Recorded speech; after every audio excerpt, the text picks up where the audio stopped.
Hello everyone.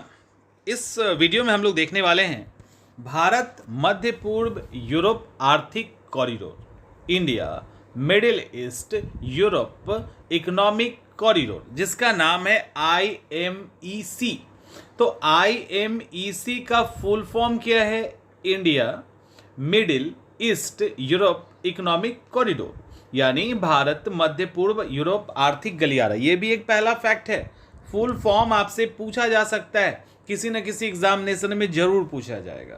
तो उसके लिए, क्योंकि अभी लेटेस्ट है ना, सवाल है कि ये वाला जो साइन है ये कहाँ हुआ। तो G20 का जो शिखर सम्मेलन दिल्ली में हुआ था ना, उसमें इस पे साइन किया गया। साइन किया किसने? दूसरा सवाल, भारत तो अपना है ही है ना। भारत के साथ अमेरिका, संयुक्त अरब अमीरात, सऊदी अरब, यूरोपीय संघ, इटली, फ्रांस और जर्मनी ने इस पे साइन किया है। क्लियर? ठीक है। अब इसमें होगा क्या, आपको पता है, ये ट्रांसपोर्ट शिप करने के लिए बनाया गया है। हम लोग मैप पे भी देखेंगे इसको। ऐसा करते हैं, सबसे पहले हम लोग इसको मैप पे ही देख लेते हैं।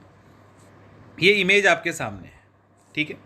इस इमेज को आप देखिए। इस इमेज में हम ज़्यादा इधर उधर नहीं जाएंगे, इंडिया को उठाए हैं और यूरोप तक पहुंचाए हैं। ये वाला जो सेक्शन है ना पूरा, इसको हमने कवर किया है मैप में। यानी भारत से स्टार्ट करना है और इटली तक पहुंचा देना है, बस यही काम है।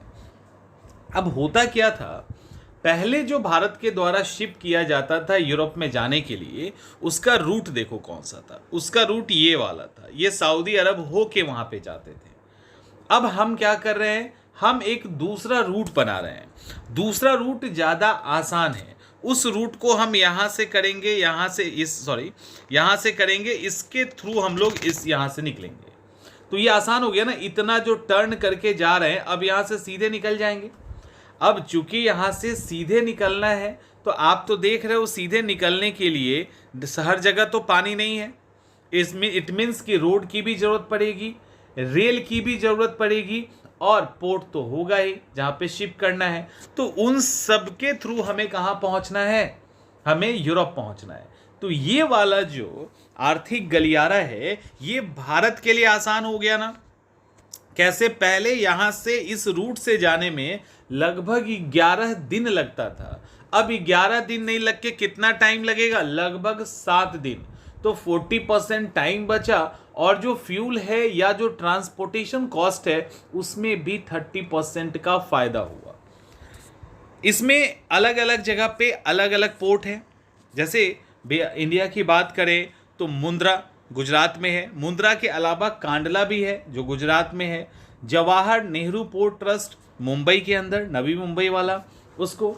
इसके अलावा संयुक्त अरब अमीरात में फुजेरा है, जेबेल अली है, यहाँ लिखा होगा, ठीक है, जेबेल अली, फिर फुजेरा। इसके अलावा आबू धाबी और सऊदी अरब में बहुत सारा है, जैसे हरद, रियाद, अल हदीथा। तो ऐसे करके अलग अलग यहाँ पे है। रास अल खैर। इज़राइल की बात करें तो हाइफा। ग्रीस की बात करें तो पिराइस बंदरगाह। दक्षिण इटली की बात करें तो मेसिना। फ्रांस की मार्सिले। तो ऐसे करके ये वाला रूट हम कवर करने वाले हैं इसमें, और इसके कारण ट्रांसपोर्टेशन खर्च से लेके और भी जो खर्च है वो कम हो जाएगा। मैंने यहाँ बोला था कि सिर्फ अब शिपिंग से काम तो चलेगा नहीं, क्योंकि आपने उस मैप को देख लिया है। तो इसके अंदर पोर्ट भी होगा, रेल मार्ग भी होगा, शिप टू रेल नेटवर्क। यानी अब जब पोर्ट पे चीज़ें उतरेंगी तो वहाँ से फिर शिप करना होगा ना, अभी देखेंगे उसको हम लोग। सड़क, रोड होगा, सब मिलकर यहाँ पे गलियारा तैयार किया जाएगा, और इसको 2 भागों में डिवाइड किया गया है। जो पूर्वी गलियारा है वो भारत को अरब की खाड़ी से जोड़ेगा, यानी अरब पहुँचा देगा। और दूसरा जो नॉर्थ गलियारा, उत्तरी गलियारा है, वो अरब को यूरोप से जोड़ेगा।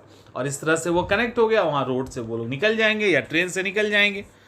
जोड़े जाने के लिए गुजरात में मुंद्रा, कांडला, जवाहर नेहरू। संयुक्त अरब अमीरात में फुजेरा, जेबेल अली, याद रखिएगा। आबू धाबी और सऊदी अरब में दमन, रास अल खैर बंदरगाह। इज़राइल में हाइफा बंदरगाह। यूरोप की बात करें तो ग्रीस में पिराइस, दक्षिण इटली में मेसीना और फ्रांस में मार्सेille। तो इन सब से होते हुए वो यूरोप पहुंचेगा। रेलवे लाइन फुजेरा जो बंदरगाह है उसको सऊदी अरब के गुबाई, फात और हराद तथा जॉर्डन के रास्ते हाइफा बंदरगाह को इजराइल से जोड़ेगा। तो ऐसे करके बीच बीच में बनाया गया है। अब सवाल मन में यह आएगा कि इससे फायदा क्या होने वाला है। तो देखिए, इससे फायदा ये है कि भारत को अभी यूरोप में अगर सामान पहुंचाना था, चाहे यूरोप को भारत में आना होता था, तो उसको पूरा स्वेज नहर वाला जो रास्ता है, स्वेज कैनाल वाला, मिस्र वाला, वो उसको पूरा कवर करना पड़ता था, जिसमें लगभग 11 दिन लगते थे। अब 7 दिन के आसपास लगेगा। तो 7 दिन लगेगा तो 40% समय भी बचा और ट्रांसपोर्टेशन कॉस्ट भी बचा। तो ये फैक्ट है। इसके अलावा इस प्रोजेक्ट में जल मार्ग, अच्छा, इसके लिए अलग अलग देश एफर्ट कर रहे हैं। जो देश इसके अंदर शामिल है ना, सब चाहते हैं कि ये बन जाए। एफर्ट क्या किया जा रहा है कि इस प्रोजेक्ट में सबसे पहले जल मार्ग से यूएई पहुंचने वाले माल को, जो सामान पहुंचेगा, उसके ट्रांसपोर्टेशन के लिए सऊदी अरब रेलवे ट्रैक बिछाया है। सऊदी अरब के द्वारा 1200 किलोमीटर का रेलवे ट्रैक ऑलरेडी तैयार किया जा चुका है। एतिहाद एयरवेज का नाम सुना होगा ना, जो लोगों को लेके सऊदी अरब जाते हैं, तो उस एयरवेज का नाम सुना है। तो एतिहाद रेल नेटवर्क सऊदी अरब के मरुस्थल को क्रॉस करेगा, पूरा मरुस्थल को, और सबसे बड़ा रेल रूट होगा। उसके बाद यूएई के जेबेल अली पोर्ट की भी तैयारी की जा चुकी है, उसने भी ऑलमोस्ट तैयार कर दिया है। इटली भी बहुत तेजी से काम करने वाला है। इटली का जो मेसीना पोर्ट है, पोर्ट है, वहां पर 7 लाख करोड़ की लागत से इंफ्रास्ट्रक्चर पे काम किया जाएगा। सब कुछ हो चुका है, वो भी स्टार्ट होगा। अभी सब ये क्यों किया जा रहा है, क्यों यहाँ पे इस कॉरिडोर से सारे देशों को फायदा है। जैसे यूएई 2027 तक 8 लाख करोड़ का टर्नओवर करना चाहता है, यानी व्यापार करना चाहता है। कैसे होगा, उसके लिए कॉरिडोर बहुत अहम है। इसके अलावा अब जब इतना अहम है तो यूएई ऑलरेडी 10 से अधिक पोर्ट को सऊदी अरब के नेटवर्क से ऑलरेडी जोड़ चुका है। एतिहाद रेलवे के अनुसार 2023 तक ये अपनी क्षमता को बढ़ाकर 6 करोड़ टन तक पहुंचा देंगे, ताकि ट्रांसपोर्टेशन में क्योंकि बहुत सारे देश हैं ना लाइन में, तो सब तो ट्रांसपोर्ट करेंगे ना, तो सामान तो बहुत अधिक बढ़ जाएगा। दूसरी तरफ यूरोपीय यूनियन का भी 2027 तक 26 लाख करोड़ इंफ्रास्ट्रक्चर प्रोजेक्ट का लक्ष्य है, ताकि सक्सेसफुली इसको इंप्लीमेंट किया जा सके। सबसे ज्यादा फायदा इटली को होने वाला है। इटली ने क्लियरली बोल दिया है कि आपका जो ये सब प्रोजेक्ट है ना, उसमें हमको सेंटर में रखना होगा। तो उधर भारत सेंटर में एक तरह से रहेगा, और दूसरी तरफ इटली ने कहा है मुझे सेंटर में रखो। सिसिली आइलैंड से मेनलैंड इटली के लिए रोड बनाई जाएगी, नई डेडिकेटेड रोड होगा इसके लिए। तो ये सारा काम इसमें किया जा रहा है, अलग अलग देश काम कर रहे हैं।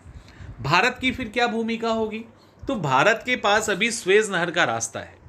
अभी तो एक स्वेज नहर वाला रास्ता है, नॉर्थ साउथ कॉरिडोर, लेकिन अब उसके पास आईएमईसी का विकल्प आ जाएगा। आईएमईसी जो अभी भारत ईस्ट कॉरिडोर जो है यूरोप वाला, वो उसको मिल जाएगा। तो भारत अब क्या हुआ, दो का मजा लेगा, उधर भी पहुंचा सकता है सामान, उधर से भी जाएगा और कंट्री में, और शॉर्टकट यूरोप निकलना हो तो वो दूसरा वाला रूट लेंगे जो नया वाला है। यहाँ पे इस गलियारे में विद्युत cable, hydrogen pipeline, high speed data cable, ये सब भी लगाया जा रहा है। सवाल है इसका फायदा क्या होगा। सबसे बड़ा फायदा है चाइना को काउंटर करने में अमेरिका और भारत को फायदा मिलने वाला है। ये इसका जो जियो पॉलिटिकल इंपॉर्टेंस है ना, वो बड़ा कमाल का है। यूरेशिया क्षेत्र में चीन बेल्ट एंड रोड इनिशिएटिव के तहत यूरोप पहुंच चुका है और बहुत शॉर्टकट से पहुंचा है। उस शॉर्टकट का जवाब ये वाला है, क्योंकि अभी तक तो लॉन्ग रूट से जाते थे। तो चीन की जो बढ़ती इकोनॉमिकल और पॉलिटिकल इम्पैक्ट है, उसको ये काउंटर करने में सक्षम हो सकता है, उसका एक जवाब है। अलग अलग देशों के बीच जो इस रूट में पड़ रहे हैं, उनके बीच संबंध मजबूत होगा। अरब कंट्री के अंदर, अरब पेनिसुला में कई कंट्री है, उनके अंदर भी कई सारा तनाव है। उस तनाव में भी कमी आएगी, क्योंकि इंटर कनेक्टिविटी बढ़ेगी। ठीक है, इंटर एरिया कनेक्टिविटी बढ़ेगा, तो अरब प्रायद्वीप के अंदर जो पॉलिटिकल टेंशन रहता है, उसमें भी कमी आएगी। तो ये सब है, इस रूट से सबको लगभग फायदा होने वाला है। भारत का इकोनॉमिकल डेवलपमेंट बढ़ेगा, जिसके कारण व्यापार के अवसर बढ़ेंगे, उसके कारण रोजगार बढ़ेगा। तो ऐसे करके कई सारे इंपॉर्टेंस है, लेकिन चुनौतियां भी हैं। चुनौतियां ये है कि ये एक ऐसा मतलब प्रोग्राम है जिसके अंदर रेल भी है, रोड भी है, फिर वाटरवेज भी है, इसके मतलब और पोर्ट भी है, ये सब कुछ है ना।